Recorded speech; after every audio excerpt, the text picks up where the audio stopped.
Hello students, today we are going to start a chapter called Atoms and Molecules.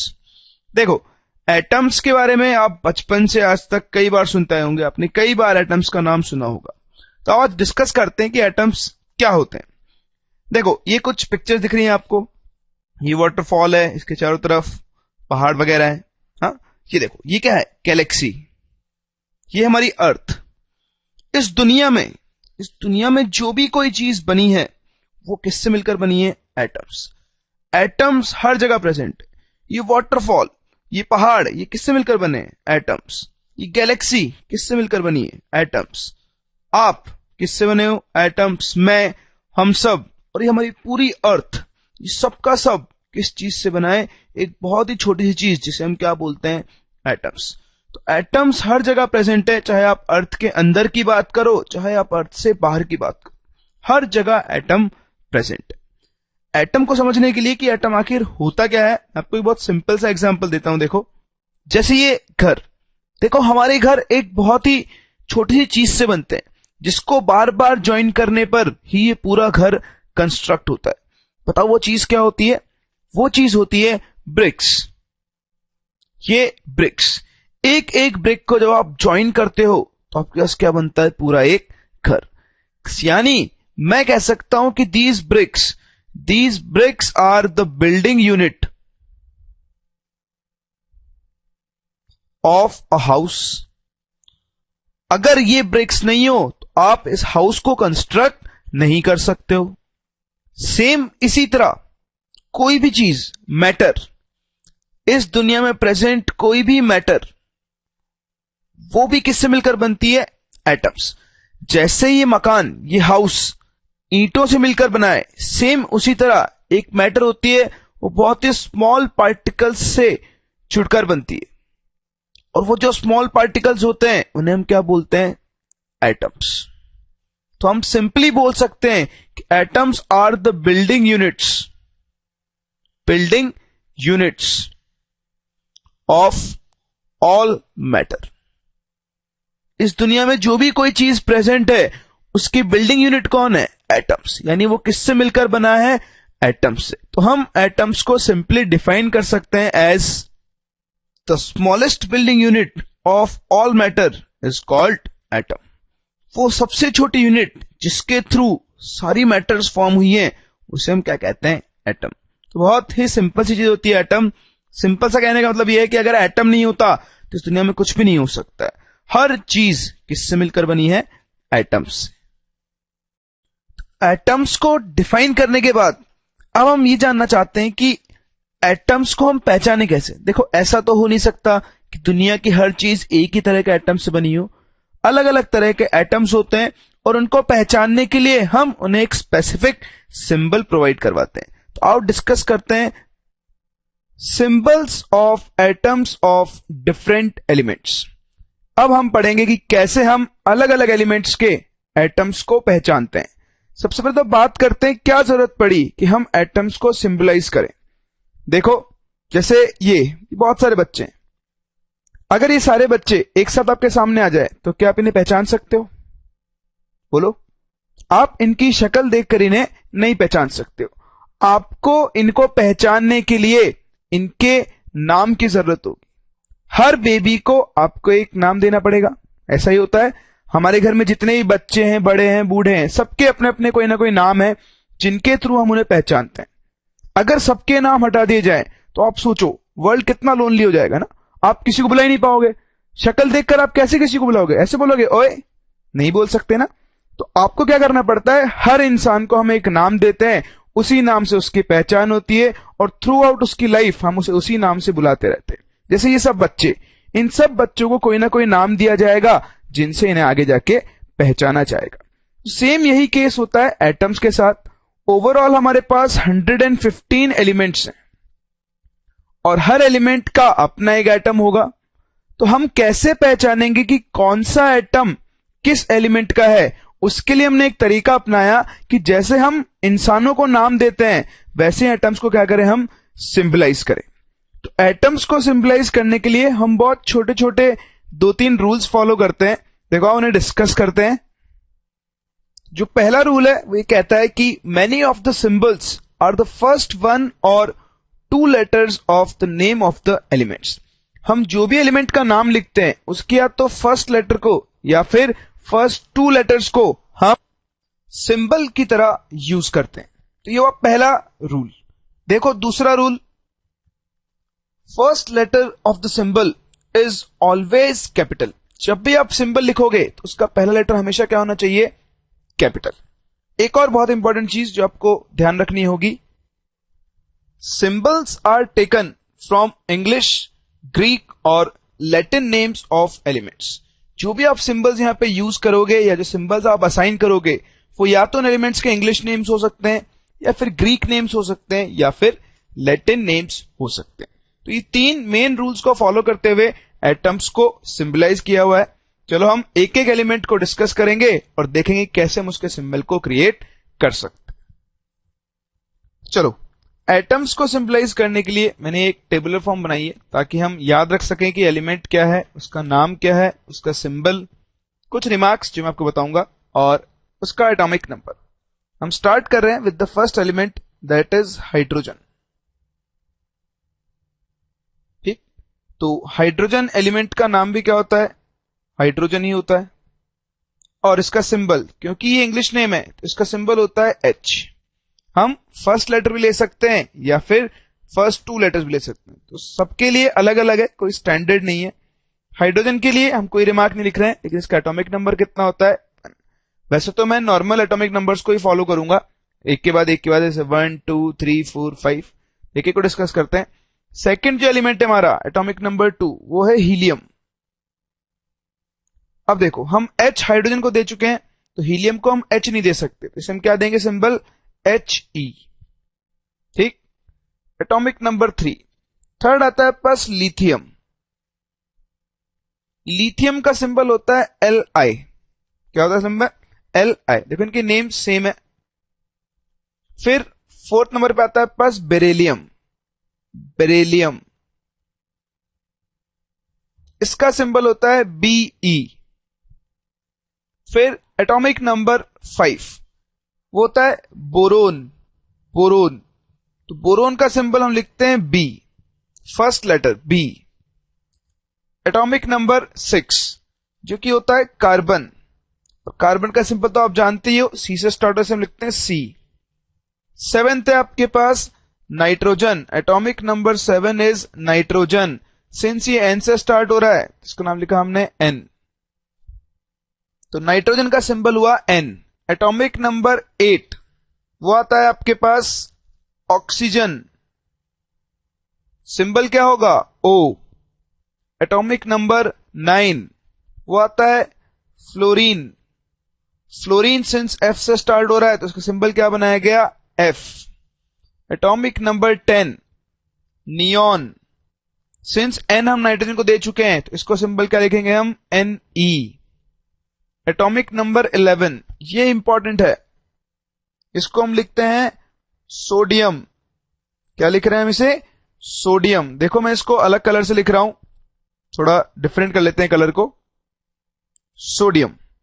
Sodium का जो symbol होता है वो लिया गया है उसके लैटिन नेम से। कौन से नेम से लिया गया है? लैटिन नेम, जो कि होता है नेट्रम। क्या होता है? नेट्रम। तो नेट्रम से इसका सिंबल लिया गया है। नेट्रम के फर्स्ट टू लेटर्स हैं N एंड A, उसका सिंबल क्या हो गया? Na। तो रिमार्क है कि इसका जो सिंबल लिया गया है वो इसके लैटिन नेम से लिया गया। ये आपको स्पेशली ध्यान रखना है। कुछ एलिमेंट्स ऐसे हैं जिनके सिंबल्स उनके इंग्लिश नेम से ना लेकर कहां से लिए गए? उनके लैटिन नेम से। जिनमें पहला कौन है? सोडियम, जिसका सिंबल क्या होता है? Na। चलो 11 आगे बात करते हैं। एटॉमिक नंबर 12 यहां पर आता है मैग्नीशियम। मैग्नीशियम। मैग्नीशियम में आपको ध्यान रखना है, देखो Ma, first two letters Ma है लेकिन इसका सिंबल होता है Mg। Mg को क्या बोलते हैं हम? मैग्नीशियम। तो इसमें फर्स्ट टू लेटर्स नहीं लिए गए हैं, M और G को लिया गया है।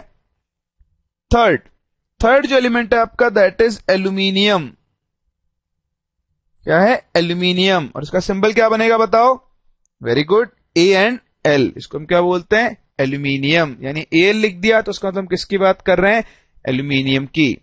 एटॉमिक नंबर 14, ये कंपाउंड होता है सिलिकॉन। तो बताओ सिलिकॉन का सिंबल क्या बनेगा, Si। एटॉमिक नंबर 15, कंपाउंड होता है फास्फोरस, सॉरी एलिमेंट होता है फास्फोरस, सिंबल क्या बनेगा इसका, P। इस तरह से हम एलिमेंट्स को सिंबलाइज करते हैं। जितने एलिमेंट्स के सिंबल मैं लिख रहा हूं वो तो आपको एटलीस्ट याद होने ही चाहिए। अभी तक हमने लिखे up to atomic number 15, normally up to 20 तक तो हमें याद रखना ही रखना है। उसके अलावा कुछ और एलिमेंट्स हैं जिनके सिंबल में हमें याद रखने होंगे। तो चलो कंटिन्यू करते हैं 15 के बाद। एटॉमिक नंबर 16 एटॉमिक नंबर होता है सल्फर, उसका सिंबल होता है S। एटॉमिक नंबर 17, एलिमेंट होता है क्लोरीन, जिसका सिंबल होता है Cl। Atomic number 18 which is argon, इसका सिंबल होता है Ar। एटॉमिक नंबर 19, ये बहुत इंपॉर्टेंट है ना, ये भी बहुत इंपॉर्टेंट है, ये होता है पोटेशियम। पोटेशियम, तो पोटेशियम का सिंबल क्या होना चाहिए, P, लेकिन इसका सिंबल P नहीं होता क्योंकि इसको भी इसके लैटिन नेम से लिया गया है, दैट इज कैलियम। क्या होता है, कैलियम, और उससे क्या लिया गया है यहां पे, K। एटॉमिक नंबर 19 पोटेशियम को उसके लैटिन नेम से लिया गया है, इसलिए हम इसे P या PO नहीं लिखकर क्या लिखते हैं, K। तो ये भी इंपॉर्टेंट है। फिर आता है एटॉमिक नंबर 20 जो है आपका कैल्शियम, जिसका सिंबल हम लिखेंगे Ca। अप टू 20 तो आपके लिए एसेंशियल है, ये तो आपको याद रहने ही चाहिए। फिर आप जैसे हायर क्लास में पहुंचते जाओगे बाकी बचे हुए एलिमेंट्स के सिंबल्स भी आपको धीरे धीरे याद होने लग जाएंगे, लेकिन इनके लिए आपको ध्यान देना है।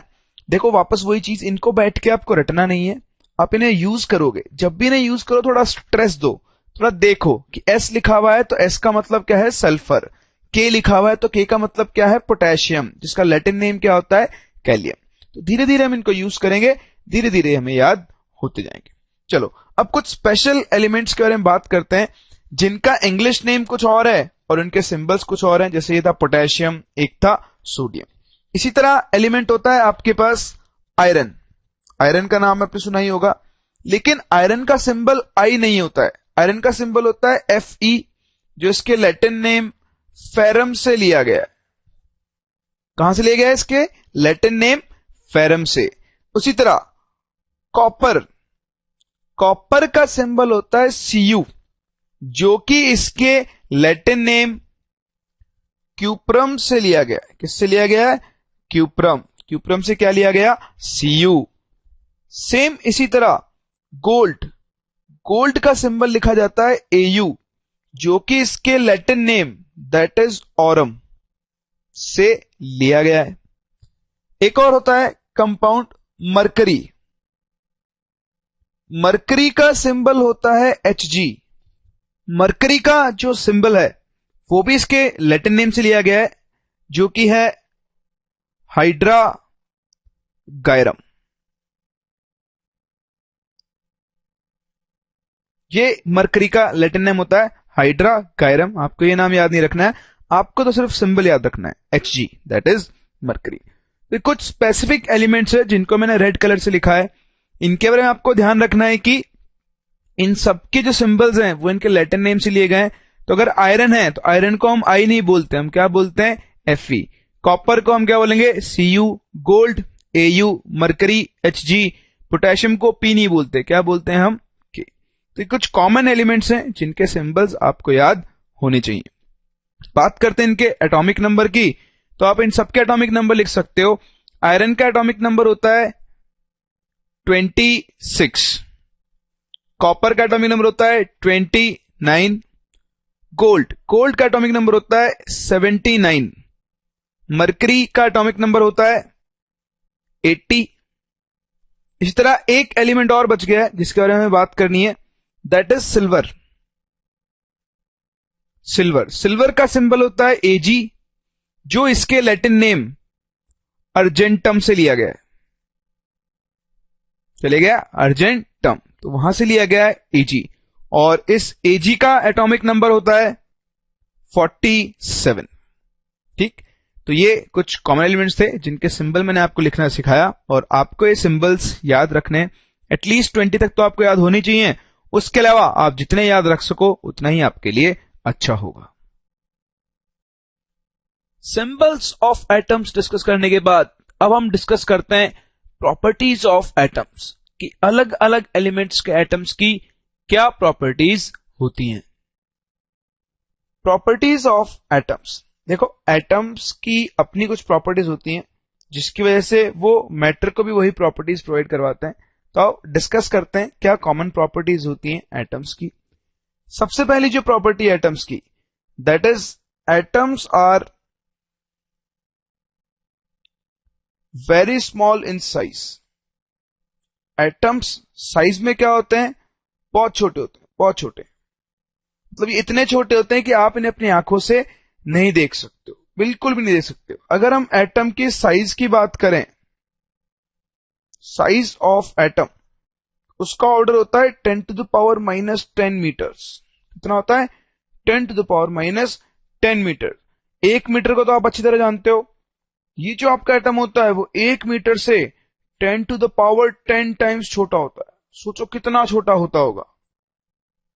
तो एटम बहुत बहुत छोटा होता है, इतना छोटा होता है कि अगर मैं यहां पे एक छोटा सा मार्क बना रहा हूं, इस मार्क में भी मिलियंस ऑफ एटम्स प्रेजेंट हो सकते हैं। तो ये आपको ध्यान रखना है कि एटम की साइज क्या होती है, बहुत स्मॉल, उसका ऑर्डर होता है 10 to the power -10 मीटर, और हम इसको नापते हैं इसी यूनिट में, जैसे हम इसको लिखते हैं नैनोमीटर।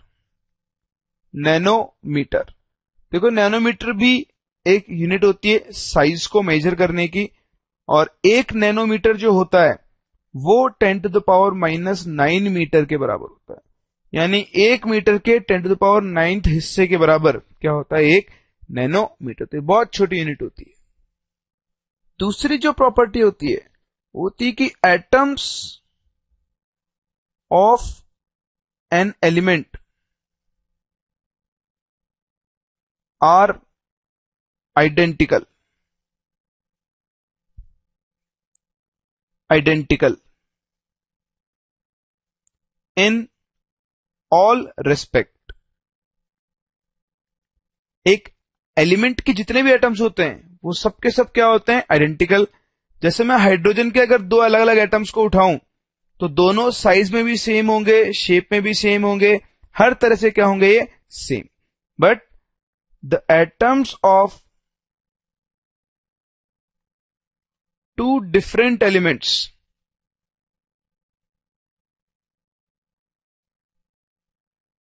Are different. अगर आप दो अलग अलग एलिमेंट्स ले लो, जैसे मैं ले लूं हाइड्रोजन और ऑक्सीजन, इनके एटम सेम नहीं होते। एक ही एलिमेंट के अलग अलग एटम्स हमेशा सेम होते हैं, जबकि दो अलग अलग एलिमेंट के एटम्स हमेशा क्या होंगे, एक दूसरे से डिफरेंट। तो ये एक दो जनरल प्रॉपर्टीज हैं एटम्स की जो हमारे काम में आएंगी। फर्दर एक बहुत बहुत बहुत इंपॉर्टेंट प्रॉपर्टी एटम्स की, वो है उनका मास, जिसे हम डिफाइन करते हैं एज एटॉमिक मास।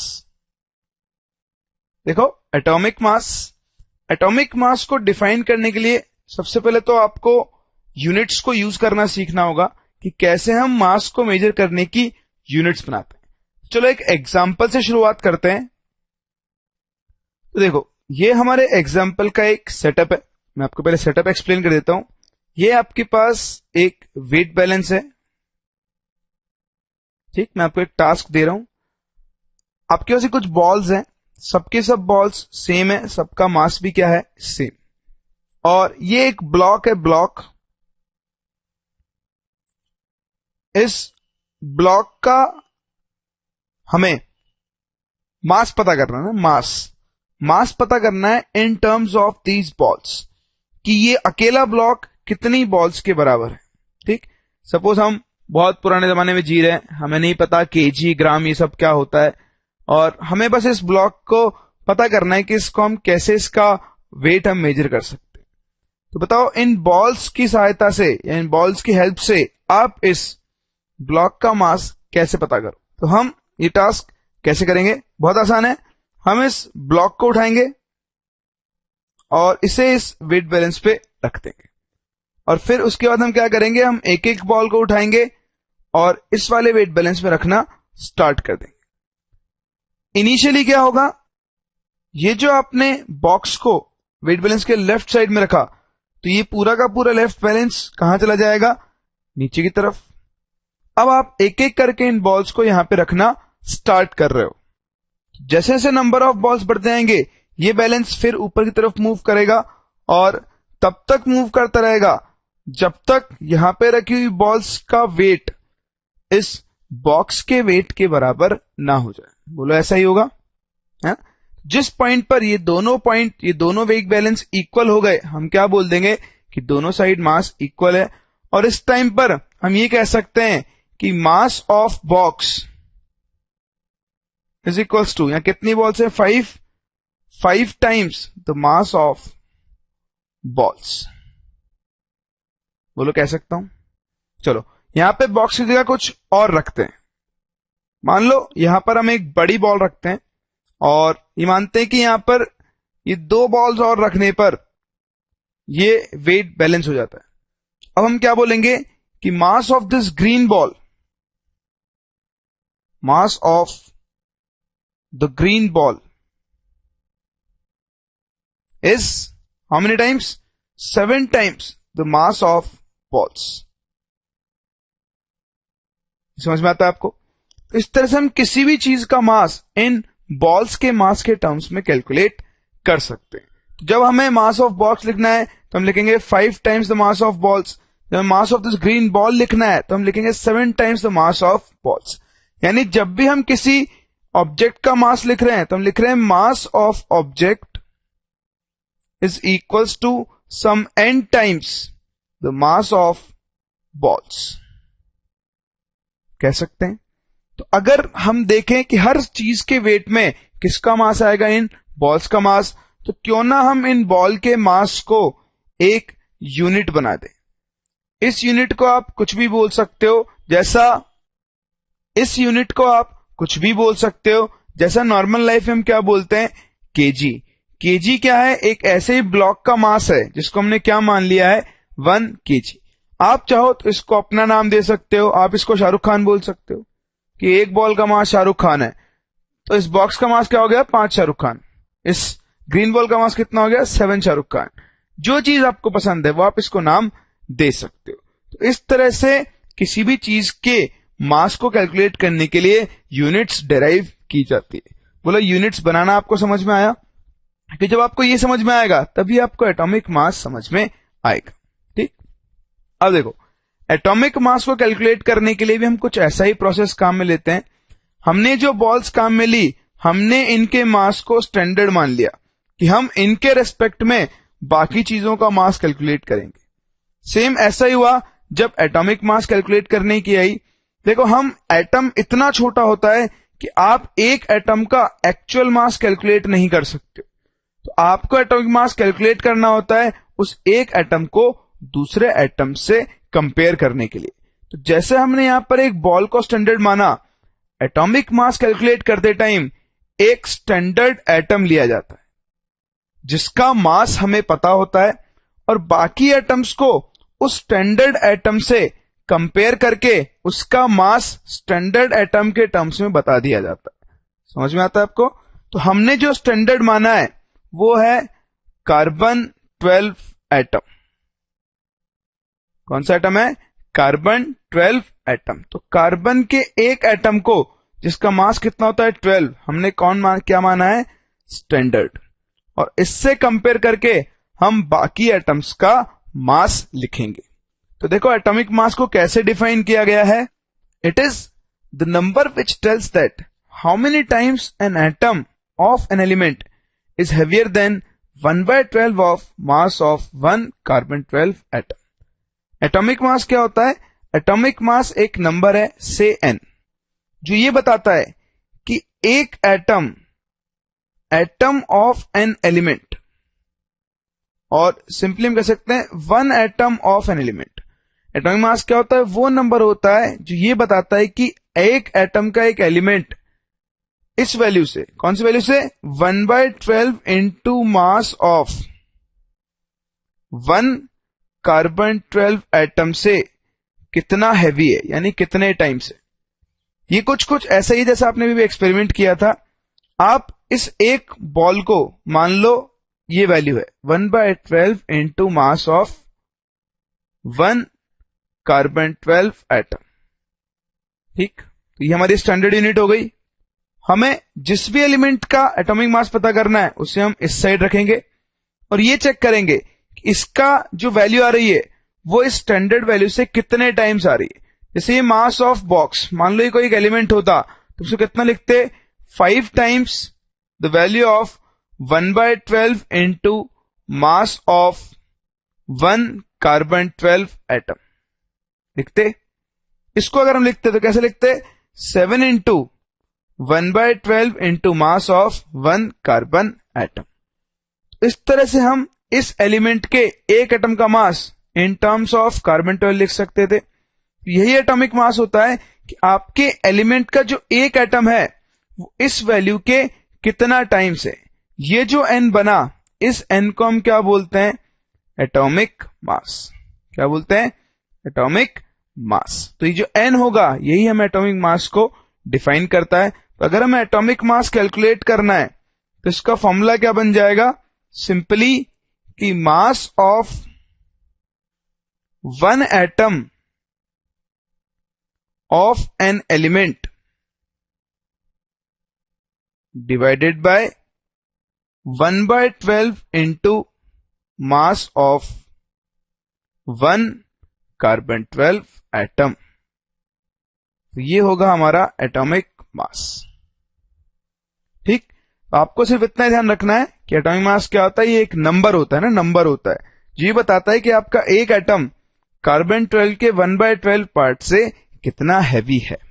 देखो ये जो एटॉमिक मास हमने डिफाइन किया ये है relative atomic mass.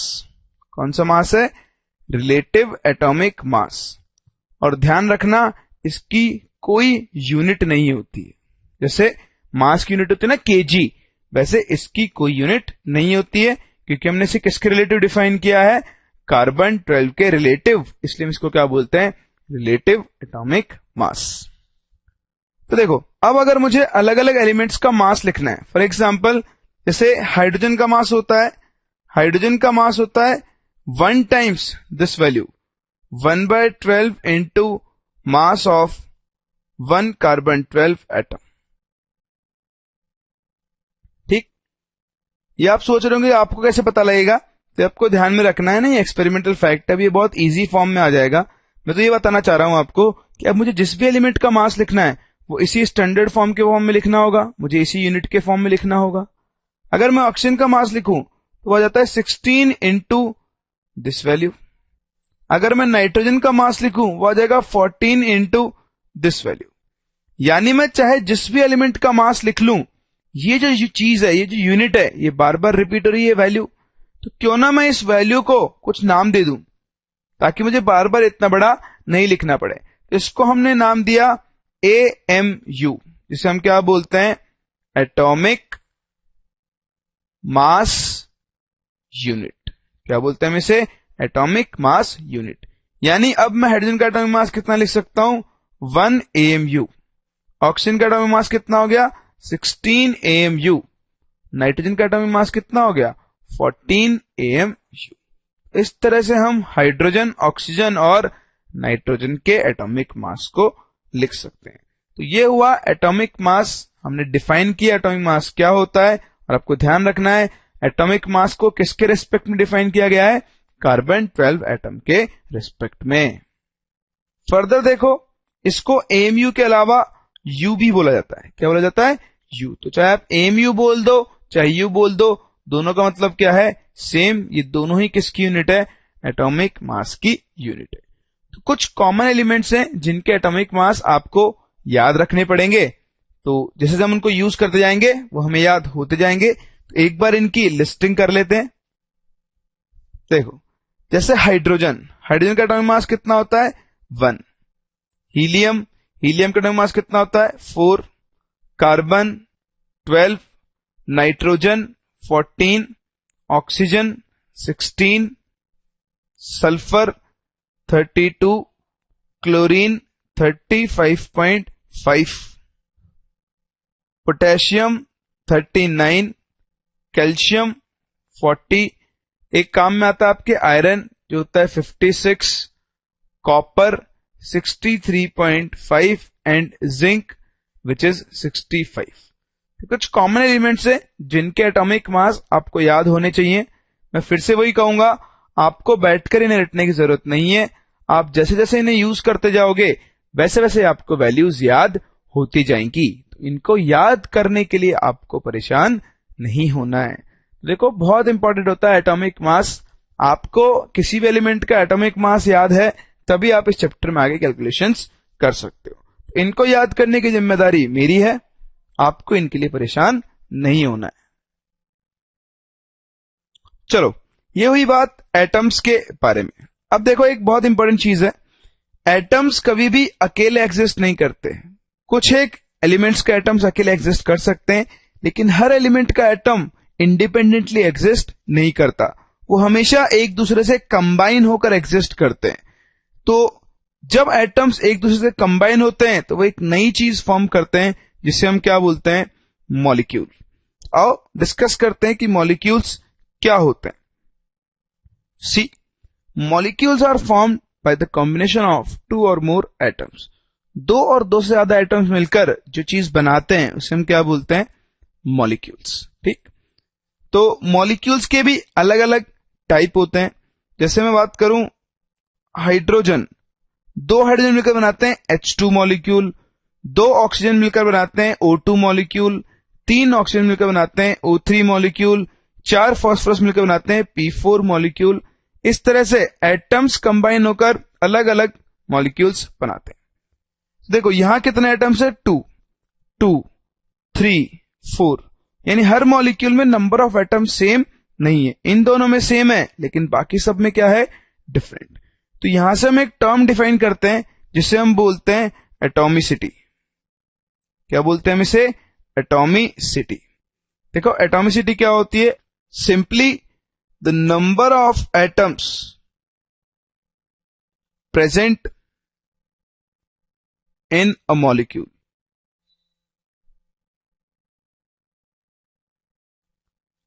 A molecule, वही क्या होती है इसकी एटॉमिसिटी। एक मॉलिक्यूल में जितने एटम्स प्रेजेंट होते हैं उसे हम क्या बोलते हैं, उसकी एटॉमिसिटी। तो फॉर एग्जांपल हम अलग अलग केसेस में बात करेंगे। जब कंपाउंड में एक एटम होता है तो हम उसे बोलते हैं मोनो एटॉमिक। क्या बोलते हैं, मोनो एटॉमिक। तो देखो मॉलिक्यूल है तो उसमें एटलीस्ट 2 एटम्स तो होने चाहिए। तो ये बेसिकली मॉलिक्यूल नहीं हुआ, ये सिर्फ क्या हुआ, एक एटम। तो नोबल गैसेस जैसे हीलियम, नियॉन, आर्गन, ये सब क्या होते हैं, मोनो एटॉमिक होते हैं। दूसरा टर्म हम डिफाइन करते हैं डाई एटॉमिक। डाई का मतलब इसमें कितने एटम्स होंगे, 2 एटम्स। तो जैसे H2, O2, Cl2, Br2, ये सब के सब क्या हैं, डाई एटॉमिक मॉलिक्यूल्स हैं जिनके अंदर 2 एटम्स हैं। इसी तरह क्या आएंगे, ट्राई एटॉमिक, जैसे ओजोन O3, ये कैसा होता है, एक ट्राई एटॉमिक मॉलिक्यूल है। जब 4 होंगे तो उन्हें हम क्या बोलेंगे, टेट्रा एटॉमिक, यानी इसकी एटॉमिसिटी कितनी होगी, 4, जैसे P4। इसके बाद जो भी बनते जाएंगे उन्हें हम बोलेंगे पॉली एटॉमिक, यानी उनके अंदर बहुत सारे एटम्स प्रेजेंट होंगे। तो depending on number of atoms हम मॉलिक्यूल्स को डिफाइन कर सकते हैं as monoatomic, diatomic, triatomic and tetratomic, या फिर पॉली एटॉमिक। तो ये मॉलिक्यूल्स का क्लासिफिकेशन हुआ on the basis of number of atoms. अब देखो अभी तक आपने जितने भी मॉलिक्यूल्स देखे सब में एक ही टाइप के एटम्स प्रेजेंट है। जरूरी नहीं है कि एक मॉलिक्यूल में एक ही टाइप के एटम्स प्रेजेंट हो, इसमें अलग अलग टाइप के एटम्स भी प्रेजेंट हो सकते हैं। तो डिपेंडिंग ऑन कितने टाइप के एटम्स प्रेजेंट हैं हम मॉलिक्यूल्स को फर्दर 2 टाइप में डिवाइड कर सकते हैं, that is homoatomic and heteroatomic molecules. Homoatomic molecules क्या होते हैं, these are the molecules which are formed by only one type of atoms. तो वो मॉलिक्यूल्स जो सिर्फ एक ही टाइप के एटम से बने होते हैं उन्हें हम क्या बोलते हैं? होमोएटॉमिक। जैसे H2, N2, Cl2, O3, P4। यानी अभी जो आपने पहले एग्जांपल देखे थे वो सब किसके एग्जांपल्स थे? होमोएटॉमिक मॉलिक्यूल्स के एग्जांपल्स। तो अगर होमोएटॉमिक होते हैं सेम एटम्स वाले, तो हेटेरोटॉमिक क्या होंगे? Which are formed by two और more than two types of atoms, है ना? तो जो दो या दो से ज्यादा डिफरेंट टाइप के एटम से बनते हैं उन्हें हम क्या बोलेंगे? हेटेरोटॉमिक। फॉर एग्जांपल CO, NO, इसको हम बोलते हैं कार्बन मोनोऑक्साइड, ये तो है नाइट्रिक ऑक्साइड, है ना? CO2, NO2, SO2, SO3, ये सब कैसे मॉलिक्यूल्स हैं?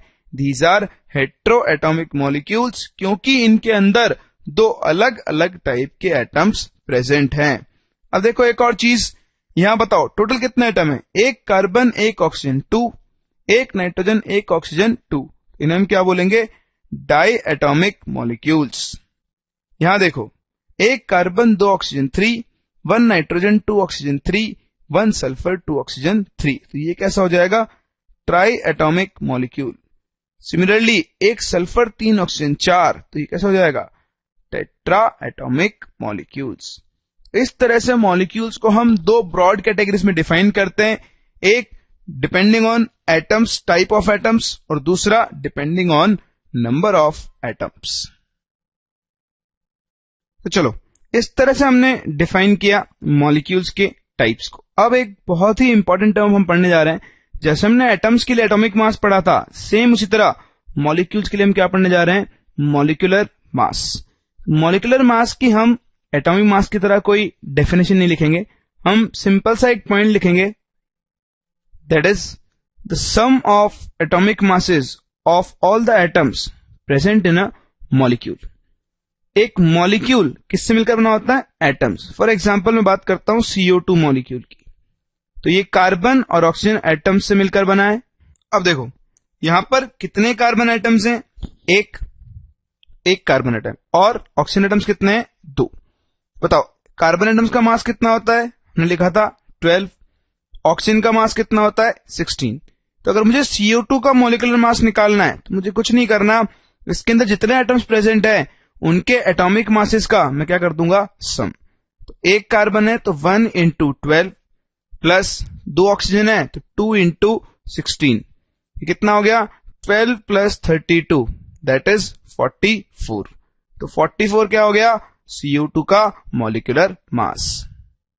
और एग्जांपल देखते हैं। देखो मान लो SO3, कितना सल्फर है? 1, तो 1 सल्फर। हर सल्फर का एटॉमिक मास कितना होता है? 32, वो आप टेबल से देख सकते हो। प्लस 3 ऑक्सीजन, और हर ऑक्सीजन का मास कितना है? 16। सो 32 प्लस 16, 3 जा 48, ऐड करो कितना आएगा? 80। SO3 का मॉलिक्यूलर मास कितना हो गया? 80। चलो और थोड़ा आगे चलते हैं। H2SO4, ये भी एक मॉलिक्यूल है जो हाइड्रोजन, सल्फर और ऑक्सीजन से मिलकर बना है। इसका मॉलिक्यूलर मास देखो कितने हाइड्रोजन है? 2 इंटू हर हाइड्रोजन का मास 1 plus 1 sulphur into 32 plus 4 oxygen, 4 into oxygen कितना होता है? 16। तो कितना हुआ? 2 प्लस 32, 34 प्लस 64, टोटल कितना हुआ? 98।